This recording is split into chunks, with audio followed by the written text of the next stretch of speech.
देखिए, आज देश में लोकतंत्र को दबाने का प्रयास हो रहा है। जो भी आवाज़, जो जनता की आवाज़, जो जनता के सवालों को अगर उठाने का काम सरकार के सामने किया जा रहा है तो उसको दबाने का काम किया जा रहा है। यहाँ तक कि जब देश के अंदर सबसे बड़े नेता विपक्ष के नौजवानों, किसानों, मजदूरों की जो आवाज़ आदरणीय राहुल गांधी जी ने जब संसद के अंदर देश में जो हिंडनबर्ग की एक रिपोर्ट आई और उसमें भारत के अडानी ग्रुप का शेयर बड़ी तेज़ी से शेयर गिरा और देश की जो पूंजी थी जब उस पर खतरा हुआ तो उन्होंने सदन के अंदर जब सवाल किया कि मोदी जी का अडानी से रिश्ता क्या है, कौन से लोग थे जो 20,000 करोड़ रुपया जो अडानी की कंपनी को दिया और किसके इशारे पर दिया। तो जब इन सब सवालों को आदरणीय राहुल गांधी जी उठाने का काम किया तो उनकी आवाज़ को दबाने के लिए उनको न सिर्फ डिस्क्वालीफाई किया गया बल्कि पूरी तौर पर कांग्रेस पार्टी की जो आवाज़ है उसको दबाने का काम भारत की सरकार, एक तानाशाह हुकूमत, अहंकारी सरकार करने का काम कर रही है। और इसलिए चूंकि इस देश का जो प्रजातंत्र है, इस देश का जो लोकतंत्र है, इस देश की आज़ादी से लेकर के लोकतंत्र को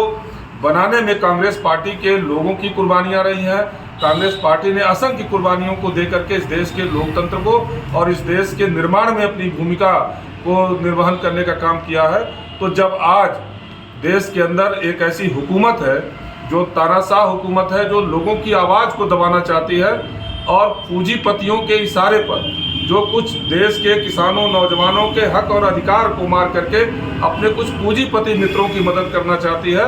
तो जब राहुल गांधी जी आवाज़ उठाते हैं, कांग्रेस पार्टी आवाज़ उठाती है और विपक्ष के दूसरे लोग जब आवाज़ उठाते हैं तो उस आवाज़ को दबाने का काम करती है। कांग्रेस का कार्यकर्ता इसे बर्दाश्त नहीं करेगा।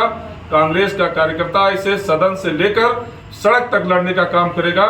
आप उस राहुल गांधी जी की सदस्यता को समाप्त करते हैं और उनके ऊपर आरोप लगाते हैं जिनके परिवार ने इस देश के लिए कुर्बानियां दी, इस देश की एकता और अखंडता के लिए कुर्बानी दी, जिनके पिताजी की शहादत इस देश की एकता और अखंडता के लिए हुई, जिसकी दादी ने इस देश की एकता को बनाए रखने के लिए अपनी कुर्बानी दे दिया और जिस परिवार ने अपना सर्वस्व न्यौछावर देश की आज़ादी की लड़ाई से लेकर के देश को बनाने के लिए किया, उस राहुल गांधी जी की आवाज़ को दबाने के लिए